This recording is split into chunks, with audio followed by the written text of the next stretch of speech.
Rapunzel, sahabat si rambut panjang. Pada satu masa, di negeri yang jauh, yang hangat oleh mentari, hiduplah seorang putri bernama Rapunzel.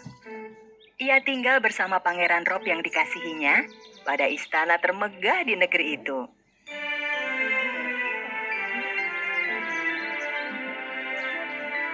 Satu hari, tatkala Rapunzel bermain ayunan dengan rambutnya di taman istana, ia mendengar suara yang belum pernah didengarnya. Pelanlah sedikit, aku bisa jatuh. Hah? Siapa yang berbicara? Aku tak dapat bertahan lebih lama lagi. Aku akan jatuh. Apa aku sedang berhayal? Apakah itu suara hatiku? Suaraku. Aku. Suara yang didengar Rapunzel berasal dari sebuah penjepit rambut. Apakah kau tadi yang berbicara? Tentu saja. Apa kau pikir kau sudah linglung? Penjepit rambut mungil itu berjalan, dan Rapunzel yang belum pernah melihat penjepit rambut berbicara mengikutinya. Apakah kau punya nama? Tentu saja. Namaku Klepsi. Itu artinya kau memang selalu bisa berbicara, Klepsi? Hanya kau yang sebelum ini tidak bisa kuajak bicara. Mengapa? Si kecil Klepsi berhenti dan menceritakan segalanya pada Rapunzel. Dahulu, aku adalah seorang gadis cantik sepertimu. Tentu saja, rambutku tidak sepanjang, sepirang, dan seberkilau milikmu. Sudahlah. Satu hari, aku pergi memetik buah mulberry hitam yang tumbuh di hutan kelam. Kau pergi sendirian ke hutan kelam? Kau tega menyela pembicaraan penjepit rambut yang bisa berbicara? Aku melihat pohon mulberry raksasa. Jadi ku petik buahnya. Saat itu aku melihat sebuah cahaya. Cahaya aneh di hutan. Aku jadi penasaran dan mendekati cahaya itu.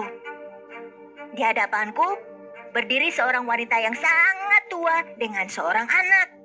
Anak itu adalah kau, Rapunzel. Wanita itu sedang mencuci rambut berkilau anak itu dengan air sungai yang ada di hutan. Ketika wanita itu mencelupkan rambut anak itu di sungai, rambut itu berubah menjadi bola-bola emas. Ia mengambil satu bola emas dan membisikkan sesuatu. Lalu, bola itu kemudian berubah menjadi kipas emas. Ketika wanita itu mengipasi wajahnya menjadi semakin muda. Aku tak percaya pada yang kulihat. Jadi aku menghampirinya. Dan tiba-tiba ia berbalik. Apa yang kau lakukan di sini? Apa yang sudah kau lihat? Katakan. Apakah rambut itu berubah menjadi emas? Begitu kataku. Lalu wanita tua itu, yang menjadi muda, berubahku menjadi penjepit rambut. Apa yang kau lakukan terhadapku? Oh, tidak. Mulai sekarang, kau menjadi penjepit rambut yang akan melindungi rambut Rapunzel. Benarkah? Ini terjadi karena aku? Kita harus bisa mematahkan sihirnya. Semuanya salah penyihir jahat Camilla. Hanya ia yang tahu bagaimana mengembalikanku menjadi manusia lagi. Rapunzel dan Klepsi sepakat untuk pergi ke menara tempat Camilla tinggal. Setelah mereka berjalan sebentar, di tengah hutan mereka menemukan sebuah sungai.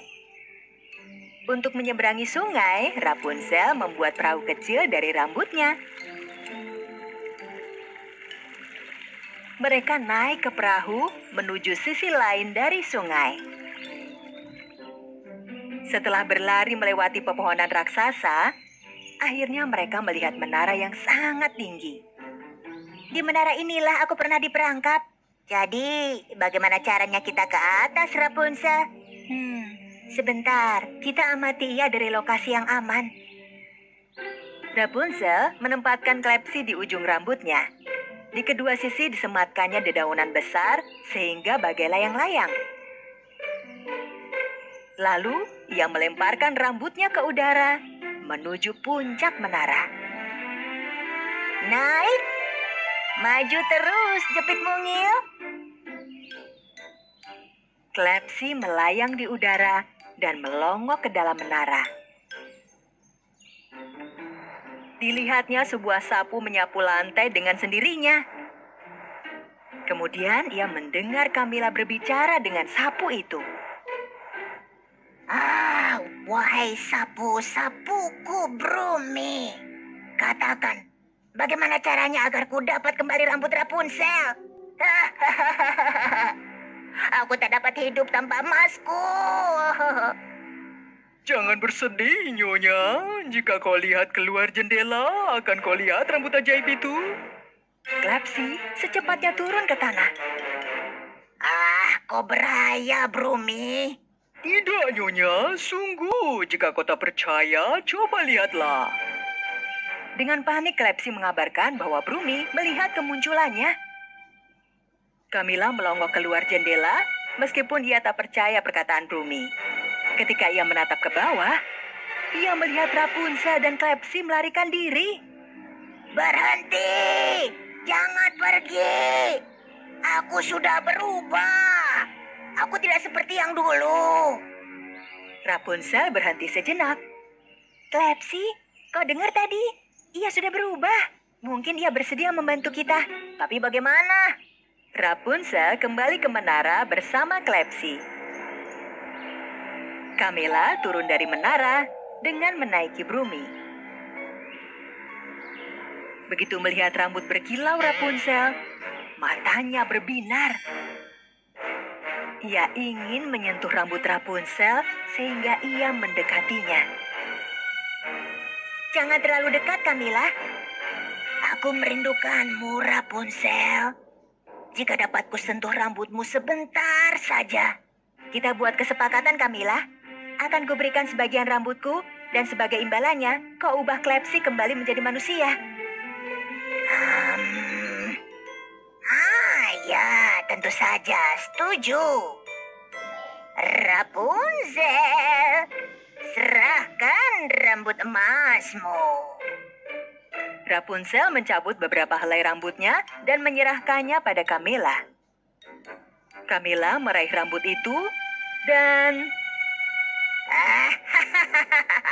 Akhirnya, beberapa helai rambut bisa membuatku muda kembali. Cepat, sekarang giliranku. Ubah aku menjadi manusia kembali.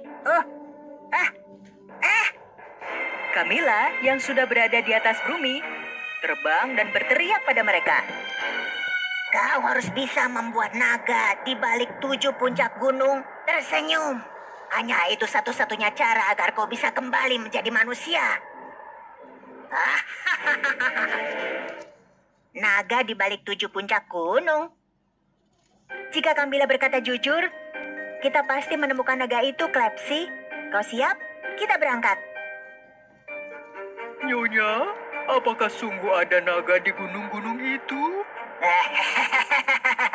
Tentu saja tidak.